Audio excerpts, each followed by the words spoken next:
Welcome to this edition of AMPTVNOW News. And for this edition, we decided to do a special in honor of Memorial Day. So we are filming from our hometown where we are located, where AMPTV is located in Fresno, California, the Galleria. Yes, this is a beautiful place. It's a lovely atmosphere. We have a lot of things going on in this particular city. So welcome to Fresno, California. For people who are not familiar with Fresno, California, we are the exact center of that Central California, between Los Angeles and what people would know as the Bay Area or Northern California, such as San Francisco, Oakland, and that area. Yes, and also we have the Yosemite Park area where Yes. people can come visit. A lot of tours come to Fresno to go visit I think Yosemite. sometimes we take that for granted. We're right Yes. down the street from Yosemite, Bass Lake, and some of those other, I'll say, historical, beautiful landmark locations that people come to visit all the time. And looking at the things that we're going to be talking about today, we want to talk about maybe some of our favorite inspirational stories, some of our favorite feature stories, or stories that stood out for us, or those social media trends that really stuck out, where we went home that night after filming and saying, that really stuck with me. Or even that favorite Facebook post that stood by and in your brain, and we hope that was in your mind as well. And I guess that's what we want to do on this Memorial Day special. Yes, I know some of the stories that stick out with me are inspirations that stick out with me. Like, for example, the violinist. And so we'll have to look at those stories, right? Yes. And before we do that, because I want to make sure we talk about Memorial Day was actually known as Decoration Day once upon a time. I didn't know that. Yeah, a lot of people don't know that. And looking at as we look at that picture right there, it says Black Civil War soldiers. And Memorial Day was known as Decoration Day in the immediate aftermath of the U.S. Civil War. And it was a tradition initiated by former slaves to celebrate emancipation and commemorate those who died for that cause. That was the origins of Memorial Day. Now it's of course a nationwide, it's a patriotic celebration. I notice a lot of the old veterans really feel honored and pride themselves on this particular day with the parades and everything else. So it's very, very inspirational. And we hope that's what people are doing. We hope that they're enjoying those parades, because you are honoring those men and women who have died for us in service. And we hope that you also honor those men and women who are now probably in harm's way. And again, for our country, they are fighting for our country. Even our own son and even our family members who have fought in the country and who have survived, we commemorate them, but especially those who have passed on. So we want to take that moment to look at a small commemoration and in honor of Memorial Day. Let's take a look.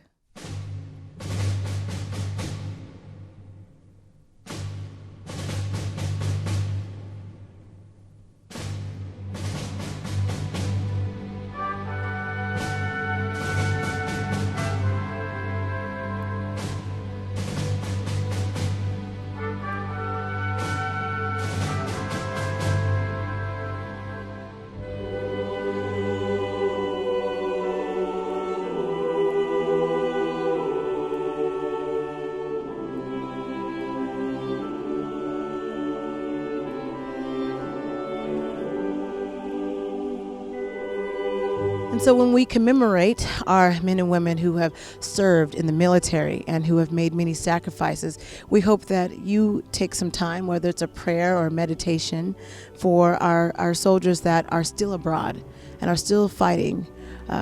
I'll say I don't know if it's even a war. When we look at what's still happening in Afghanistan and Iraq and the countries where they are placed, I just hope that we send a prayer. And this is when politics are put aside and more of the patriotism, what brings all Americans together, should be more in our hearts. Well, when I witnessed a veteran, and I talked to one just recently, and just giving him homage, and I thanked him for helping keep this country safe, and I appreciate him for the service that he volunteered for in the military. After the break, we will tell you more of our favorite inspirational stories, feature stories, and a lot more. You're watching AMPTVNOW News. We'll be right back.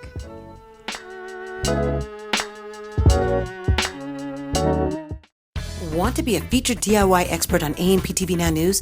Have 5 years experience in the field of knowledge you want to share with millions of viewers? Great. Find out how you can earn money by helping others make their lives better. DIY, do it yourself, can mean viewers are saving money, enhancing their lives, or looking at a more efficient way of doing a task. If you've got the information to share, we've got the hookup for the digital download. Find out more by going to news.amptvnow.com. That's news.amptvnow.com. Your finances by following the best DIY expert advice featured on AMPTV Now News. Get in-depth information throughout the week about the experts from news hosts Julia and Linus, who do an in-depth report of what's in that $4.99 digital download. A digital load of information to help enhance your life, business, family, and more. See the latest DIY feature this week by checking out our website at news.amptvnow.com. That's news.amptvnow.com.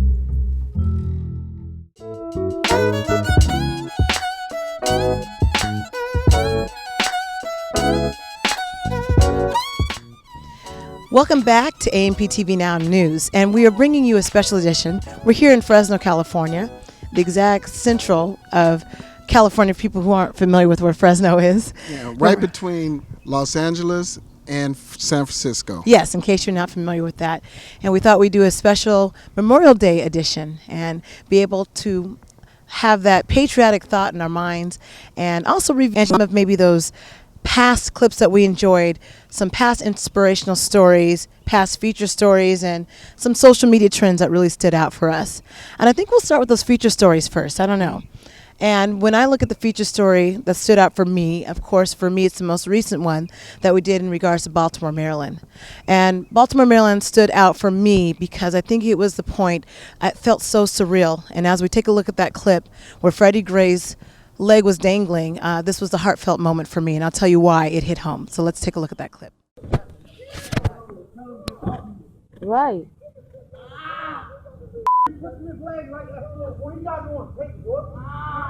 Right. His leg look broke. Look at his leg. Look at his leg. That boy leg look broke.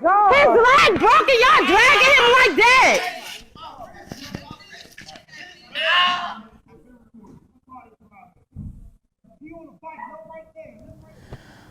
So we just got through watching that clip, and that was the reason why it stood out for me, is because I think about our own kids, same age or just a few years shy of that. And I think I literally broke down when we were editing and having to do the story and watch this episode. It was very difficult for me because, I think about our boys. Well, when I look at the tragedy that happened myself and witnessed it on television, I felt deep regret for the parents and for the community that's involved with that. And I think that's what it is. I felt deep regret for the family because I felt like that could have been me, the parent. I feel like I was in their shoes. It really hit home for me. And I think about, our one son that's in college abroad and the other one, in the military, and they're both African-American males. And they could just be walking down the street, and I feel that could have been them.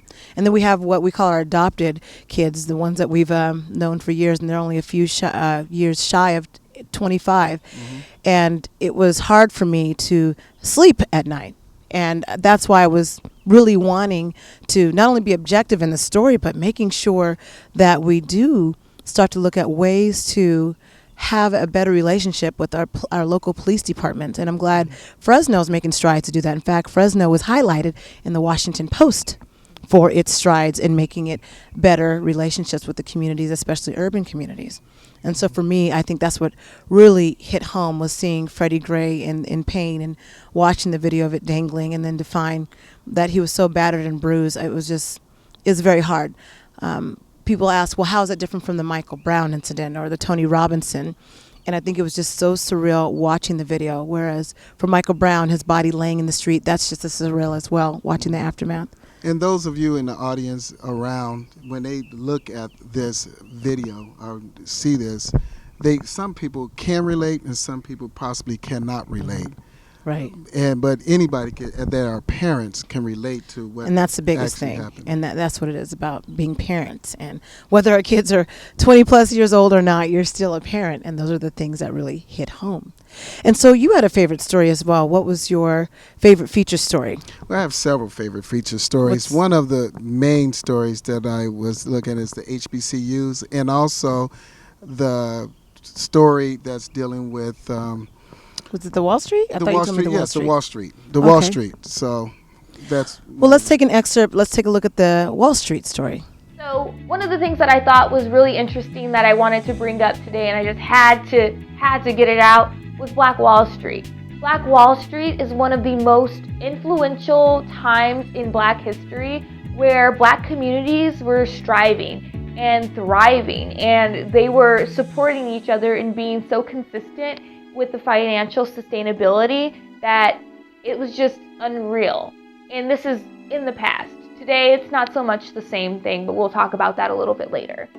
So we've got these Black Wall Street. Yes, there's more than one Black Wall Street, and I will get through to talking about all of them. The first one I want to bring up is Greenwood. This is probably one of the most prominent and, if known, well-known Black Wall Streets that are out there. So it's in Tulsa, Oklahoma.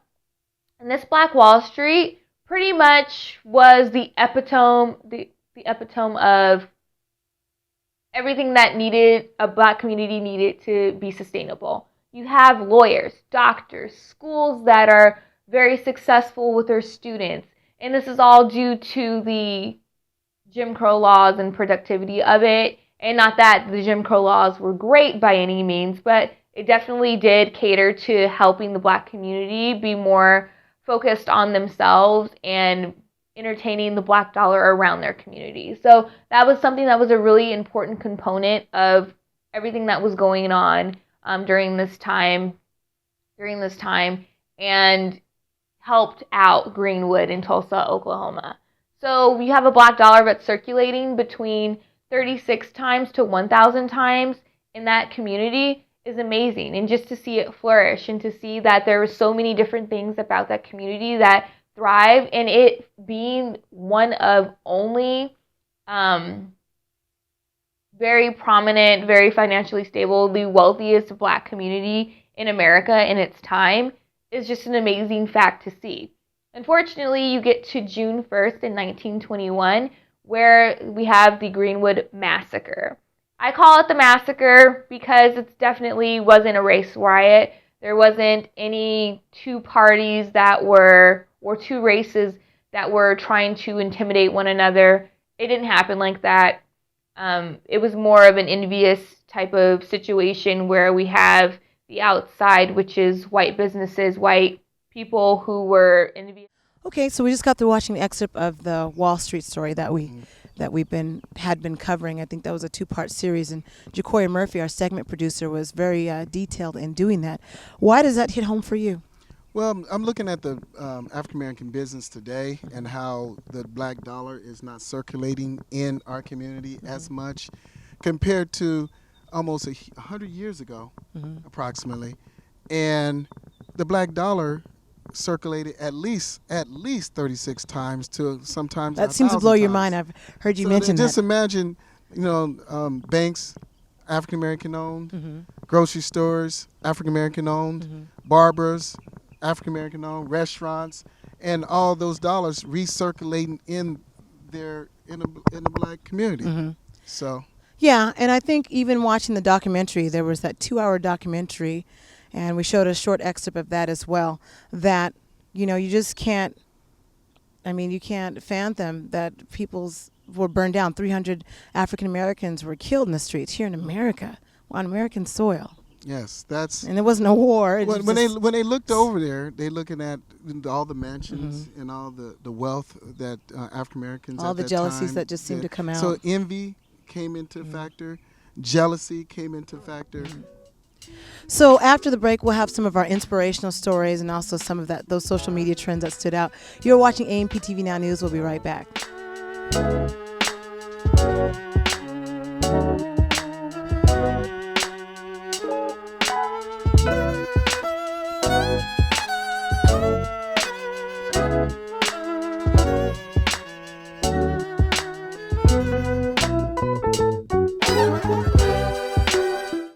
Want to be a featured DIY expert on AMPTV Now News?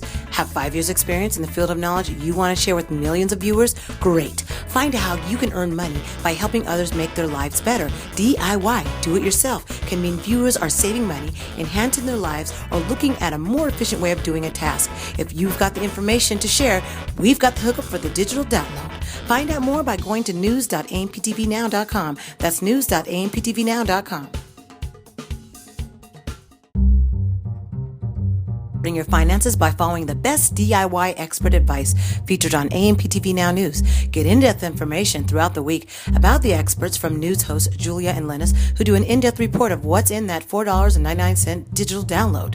A digital load of information to help enhance your life, business, family, and more. See the latest DIY feature this week by checking out our website at news.amptvnow.com. That's news.amptvnow.com.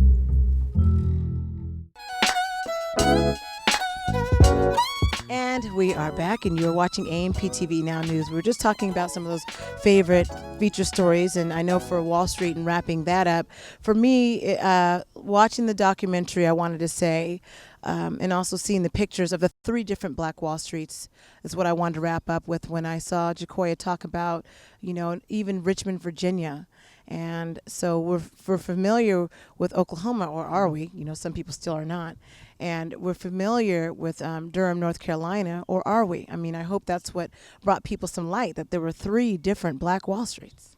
Well, that's brought to light to me. I have no idea that it was 3 Wall Streets. I always heard of a Wall Street or the Black Wall Street, Sure. but I didn't know it was 3. It was 3. So to find that out, that makes it more encouraged that we can emulate or modern ourselves from that point to this point and start organizing the Black dollars into our own community. And I think that's what gives me strength and hope that we are able to do that and begin to look at economics in our communities and looking at how African American businesses can thrive from their past and be able to learn from their past versus using that as a burden of anger or hate or just being upset. I think there's a different way for us to be able to challenge that manifestation into something greater, something bigger, and something that's a part of this American culture. Looking at, I guess, some social media, inspirational. We'll go with inspirational stories. Mm-hmm. What was yours? My inspirational story was the violinist. Okay. The violinist, as he went from 4 years old and went on in his age up to, I believe, 16 years old, as he played real experience. They say he's a prodigy. I think it's beyond that. Yeah. It's looked like he was born with a violin with him. Right. And I guess we'll look at a short excerpt of that? Yes. Okay. The 4-year-old violinist. And we want to take a look and show you an excerpt of that. And this is from AtlantaBlackStar.com. It's the news source on that. And it was posted by Code Black Life, child prodigy, Akeem Kamara. Let's take a look.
And something about watching that violinist and looking at the innocence from when he was just on that stage playing, and you see him with he's got his tongue sticking out of his mouth. He seems so excited. And then going to his next age all the way to his teenage. I wonder what happened to him. I didn't see any videos after that, and I was hoping, I don't know, maybe he's playing in some great concert orchestra. Something. Well, I'm sure he's continuing to do his violin because they have so much years in practicing and playing at the highest level. Yeah. I'm sure he kept that hobby going. And so that's your inspirational story. I like the story that we talked about, the two, I want to say wiser couples. I don't like saying older couples, but the wiser couple, they'd been married for umpteen years. And let's take a look at that clip right now. 75 years of marriage. Can you imagine that, first of all? No, it's a long time. It is a long time. So William, who was 98 years old. And Willie Mae, she was 101.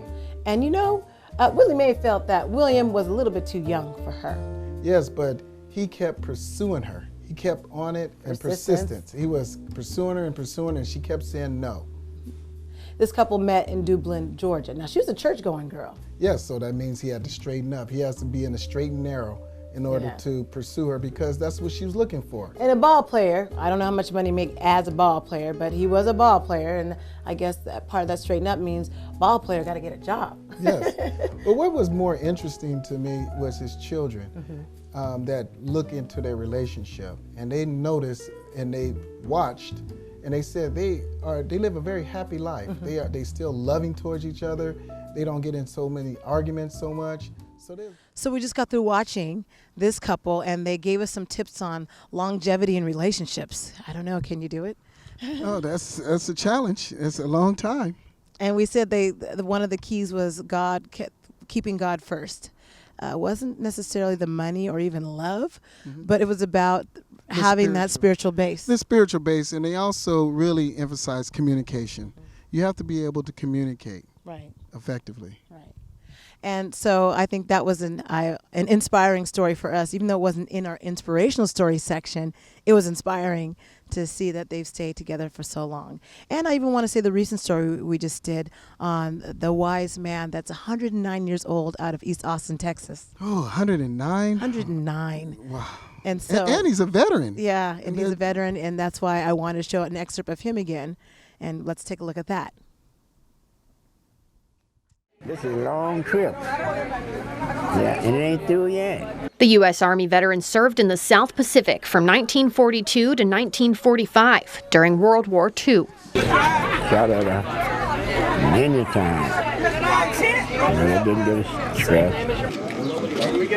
When Overton returned from the war, he built a house in East Austin, and that's where he's lived ever since. You are just one of the treasures that we have in this city.